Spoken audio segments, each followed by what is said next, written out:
ইতিমধ্যেই ইসরোর চন্দ্রযান-3 মিশন সম্পূর্ণ হয়েছে। তার কিছুদিন পরেই সূর্যের দেশে পাড়ি দেয় ইসরোর সফল উৎক্ষেপণ আদিত্য এল1। যদিও এই আদিত্য এল1-এর সঠিক গন্তব্যে পৌঁছতে আরও কিছুদিন সময় লাগবে।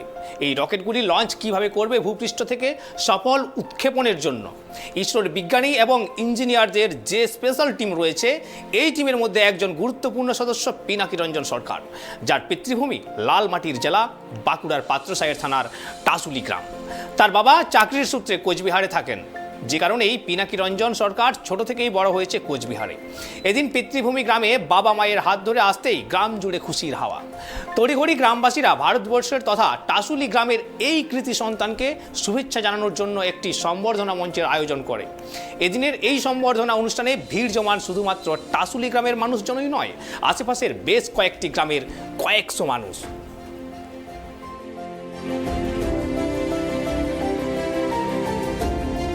একদম সে তো খুবই গর্বের বিষয়। সব থেকে বেশি, আমার থেকেও বেশি আমি বলবো যে আমার পরিবার, গ্রামের যারা আছেন, আমার বাবা এখানেই মানুষ, আর আমার বাবা এখানেই মানুষ। ইভেন আমার কাকা যারা আছেন সবার, তারা গর্ববোধ করছে আমার জন্য, সেটা ভেবে আমার আরও ভালো লাগছে। প্লাস আমাদের এখানে এই গ্রামবাসী তারা একটা সংবর্ধনা দেওয়ার ব্যবস্থা করেছেন।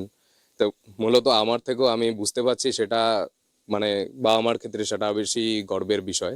আর সেই সব কিছু এনে দিয়েছে অবভিয়াসলি ইসরো।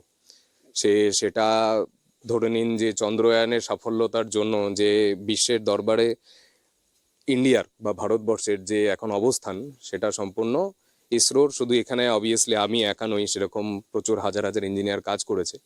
তো তাদের সবাইকে সম্মান জানিয়ে, তাদের সবাই অবদানকে অ্যাকনলেজ করে আমি সেখানে নিজের একটা হয়তো ক্ষুদ্র অংশ ছিল, যেটা আমাদের কাজ হচ্ছে। তো আমাদের হচ্ছে, যেহেতু আমি সতীশ ধাওয়ান স্পেস সেন্টারে কাজ করি, তো আমাদের মূলত কাজ হচ্ছে রকেটের অ্যাসেম্বলি আর সেটার প্রপার অরবিটে পাঠানোর আগ পর্যন্ত যে সেফটি আর সিকিউরিটি সিস্টেমস আছে, তো সেটার পিছনে আমাদের কন্ট্রিবিউশন মেইন। এটা কত যে আনন্দের, কত যে গর্বের, সেটা আমি কেন, আমার দেশবাসী, গোটা ভারতবাসী, গোটা বিশ্বে যে তার সুনাম ছড়িয়েছে, মানে ইসরোর যে সুনাম ছড়িয়েছে, তারই একটা অংশীদার হিসেবে যেহেতু আমি বাবা, সুতরাং আমার তো আনন্দ হওয়া স্বাভাবিক। আর এই আনন্দটা আপনি এই ইনফ্রাস্ট্রাকচারটা দেখছেন, এখানকার ছেলে, আমি এই হদলনারায়ণপুর হাই স্কুলেই পড়াশোনা করেছি।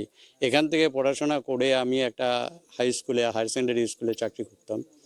সেখানে যে আমি যে একটা সমুদ্রের মধ্যে পড়ে গেছি এই ইনফ্রাস্ট্রাকচার থেকে, ওখানে যে সেখানকার প্রতিকূলতা নিয়ে আমি যেভাবে মানুষ হয়ে উঠেছি, তার সঙ্গে আমার ছেলে মেয়েরা, শুধু আমার ছেলে না, আমার মেয়েও কিন্তু ফিজিক্সে ফার্স্ট ক্লাস ফার্স্ট।